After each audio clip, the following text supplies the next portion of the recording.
အားလုံးပဲမင်္ဂလာပါဒီနေ့မှာတော့ကျမတို့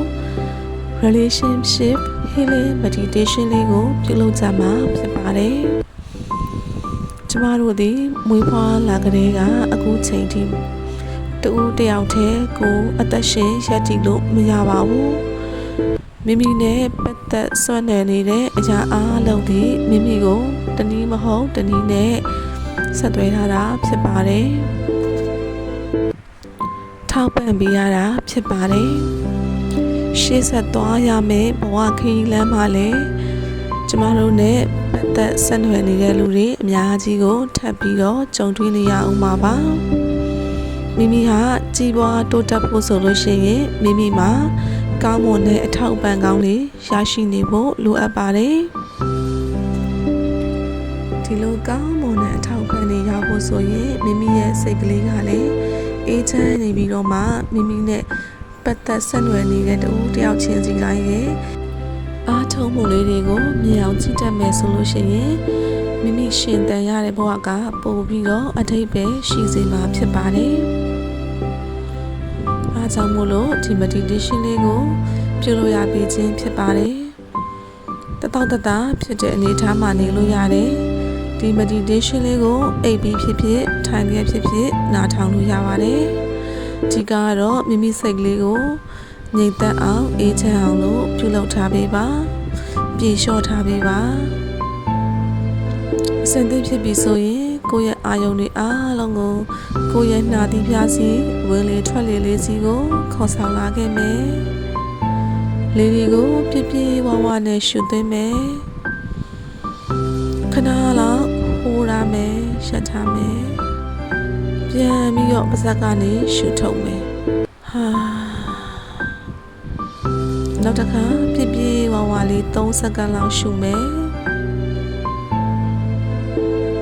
3စက္ကန့်လောက်ခဏအောက်ထားမယ်ပြီးတဲ့အခါပါးစပ်ကနေအာရပါရရှုထုတ်မယ်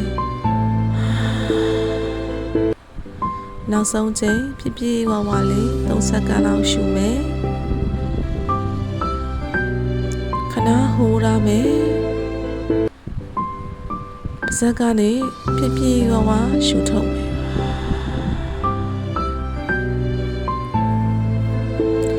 အခုရှုသွင်းရှုထုတ်လေးကိုပုံမှန်တိုင်းလေးပဲဖြစ်ဖြစ်ချင်းလှုပ်ဆောင်နေပါရှုသွင်းတာကိုသိနေတယ်ရှုထုတ်တာကိုသိနေတယ်ရှုသွင်းရှုထုတ်ပြုလုပ်တိုင်းမှာအေးချမ်းမှုတွေကိုကိုယ်သည်ရှုသွင်းနေတယ်ရှုထုတ်လိုက်တိုင်းမှာကိုယ့်ရဲ့ခန္ဓာကိုယ်မှာရှိနေတဲ့ပူလောင်မှုတွေမွန်းချမှုတွေအားလုံးကိုရှုထုတ်မယ်ရှုသွင်းလိုက်တဲ့အခါမှာအေးချမ်းမှုတွေကိုရှုသွင်းမယ်ရှုထုတ်လိုက်တဲ့အခါမှာကိုယ့်ရဲ့ခန္ဓာကိုယ်မှာတင်းကျပ်မှုတွေကိုယ့်ရဲ့စိတ်မှာတင်းကျပ်မှုတွေအားလုံးကိုရှုထုတ်ပြမယ်နောက်တစ်ချိန်အေးချမ်းမှုတွေကိုရှုသွင်းမယ်ရှုထုတ်လိုက်တဲ့အခါမှာကိုယ့်ရဲ့စိတ်နဲ့ခန္ဓာမှာတင်းကျပ်မှုတွေမွန်းကျပ်မှုတွေအားလုံးလျှော့ချမယ်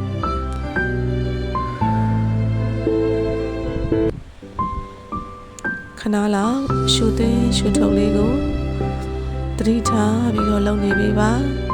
ကိုယ့်ရဲ့ခန္ဓာကိုကိုယ့်ရဲ့စိတ်ခေါ်ဆောင်လာခဲ့မယ်ကိုယ့်ရဲ့စိတ်တွေပြန့်လွင့်သွားတယ်ဆိုရင်ပြန့်လွင့်သွားတဲ့နေရာကိုအတိအမှတ်ပြုပြီးတဲ့အခါမှာကိုယ့်ရဲ့ခန္ဓာကိုယ်စီကိုပြန်ပြီးတော့ခေါ်ဆောင်လာခဲ့မယ်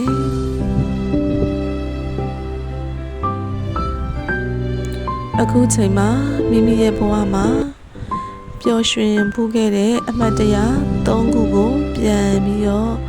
စဉ်းစားကြည့်ပါမိမိရဲ့ဘဝမှာပျော်ရွှင်ခဲ့မှုတဲ့အမှတ်တရ3ခုကိုပြန်ပြီးတော့စဉ်းစားကြည့်မယ်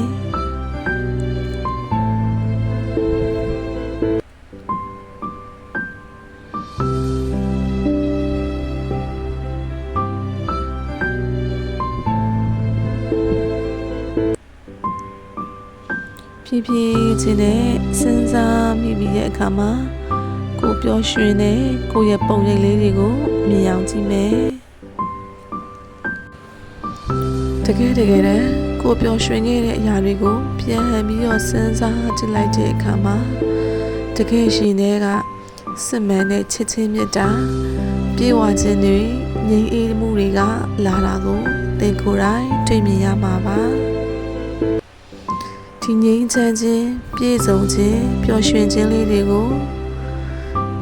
ရှုသွင်းရှုထုတ်လုပ်ရင်းနဲ့ကိုယ့်ရဲ့ခန္ဓာကိုယ်အနှံ့ကိုပြည့်ပြည့်ဝဝလေးရှုသွင်းရှုထုတ်လုပ်နေရင်းနဲ့ဆဲတစ်ခုချင်းစီတိုင်းကိုပို့လွှတ်လိုက်ပါခန္ဓာကိုယ်ရဲ့ဆဲတစ်ခုချင်းစီတိုင်းကိုဒီပျော်ရွှင်နေတဲ့မှတ်ဉာဏ်လေးတွေကိုပို့လွှတ်ပြီးတော့မှတကယ်ပျော်ရွှင်ခြင်းဟာငြိမ်းချမ်းခြင်းလွတ်လပ်ခြင်းအေးချမ်းခြင်းကနေပြီးတော့လာပါတယ်ဒီခံစားချက်လေးတွေကိုခန္ဓာကိုယ်နဲ့ပို့လွှတ်ပြီးတော့မှရှုသွင်းရှုထုတ်လေးပြုလုပ်ပြီးနေပါ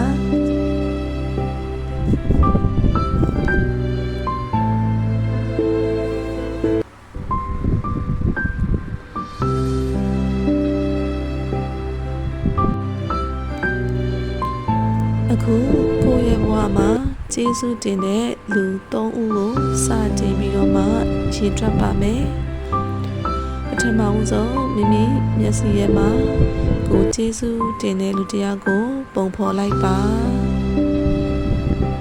အဲ့ဒီလူကိုကျေးဇူးတင်ပါတယ်ရှင်တဲ့နှလုံးသားထဲကနေပြီးတော့ကျေးဇူးတင်ပါတယ်အဲ့ဒီလူသားတစ်ယောက်ကကိုယ့်အတွက်ဘယ်လိုအရာတွေကိုဆွမ်းဆွမ်းတမန်နဲ့လုပ်ပေးခဲ့တာလဲကိုယ့်အတွက်ပျော်ရွှင်ငြိမ်းချမ်းမှုတွေဘယ်လိုလုပ်ပေးခဲ့လဲဘယ်လိုအားစိုက်ထုံးမှုတွေလုပ်ပေးခဲ့တာလဲဒီအားစိုက်ထုံးမှုလေးတွေကိုအသိအမှတ်ပြုတဲ့အတွက်ကျေးဇူးတင်ပါတယ်ဆိုတဲ့လိုင်းတွေထုတ်လွှင့်ပေးပါဝန်းရံပေးပါကျေးဇူးတင်ပါတယ်ဆိုတဲ့စကားလေးကိုထပ်တလဲလဲနဲ့မျက်စိထဲမှာမြင်အောင်ပြီးတော့မှပြောပေးပါ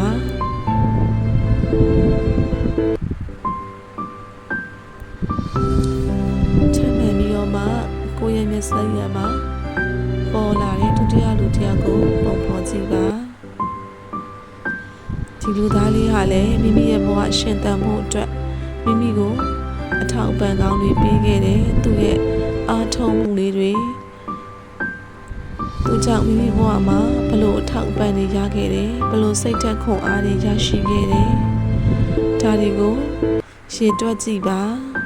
မြင်ရောက်ကြည့်ပါခံစားကြည့်ပါအဲ့ဒီလူသားကိုကျေးဇူးတင်ပါတယ်နှစ်ကကျေးဇူးတင်ပါတယ်ကျေးဇူးတင်ပါတယ်လို့ပြောပေးပါတတိယလူတစ်ယောက်ကိုပုံဖော်ကြည့်ပါအဲ့ဒီလူကြောင့်ကိုယ့်ရဲ့ဘဝမှာဘလို့စိတ်သက်ခွန်အားတွေရခဲ့တယ်ရှေ့ဆက်ဖို့အတွက်လမ်းစာတွေဘလို့တွေ့ခဲ့တယ်အားတွေဘလို့ယူခဲ့တယ်ခန္ဓာရည်တွေဘလို့ရှိခဲ့တယ်ဆိုတာကိုမြင်အောင်ကြည့်ပါခံစားကြည့်ပါအဲ့ဒီလူကိုကျေးဇူးတင်တယ်ကျေးဇူးတင်တယ်ကျေးဇူးတင်တယ်ဆိုပြီးတော့ရှင်ထဲကနေပြီးတော့နှလုံးသားထဲကနေခံစားမှုလေးပြောပေးပါ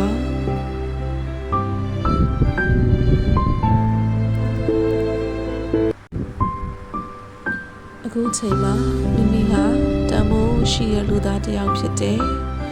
မိမိရဲ့တန်ဖိုးကိုလည်းမိမိသိတတ်တယ်မိမိကိုတစ်ဖက်တစ်လမ်းကနေပြီးတော့ထောက်ပံ့ပေးနေတဲ့အခြားသူတွေပုံကိုယ်တွေအရာဝတ္ထုတွေရဲ့တန်ဖိုးကိုလည်းမိမိဟာသိမြင်တတ်တဲ့လူတစ်ယောက်ဖြစ်ပါတယ်ခုချိန်ကစပြီးတော့ငါဟာတန်ဖိုးရှိတဲ့လူတစ်ယောက်ဖြစ်တယ်တန်ဖိုးထားတတ်တဲ့လူတစ်ယောက်ဖြစ်တယ်ငါရဲ့တန်ဖိုးရှိမှုတွေအတွက်ကျေးဇူးတင်ပါတယ်ငါရဲ့တန်ဖိုးကိုမြင့်တင်ပေးနေတဲ့အရာအားလုံးကိုလည်းငါဟာကျေးဇူးတင်ပါတယ်ကျေးဇူးတင်ပါတယ်ကျေးဇူးတင်ပါတယ်ဖြစ်ဖြစ်ခြင်းနဲ့ဒီကျေးဇူးတင်ခြင်းတရားလေးတွေကိုရှုသွင်းရှုထုတ်လုပ်နေရင်းနဲ့မှကျေးဇူးတင်ခြင်းလှိုင်းလေးတွေကိုကိုယ့်ရဲ့ခန္ဓာကိုယ်အနှံ့မှာဝင်ရလိုက်ပါ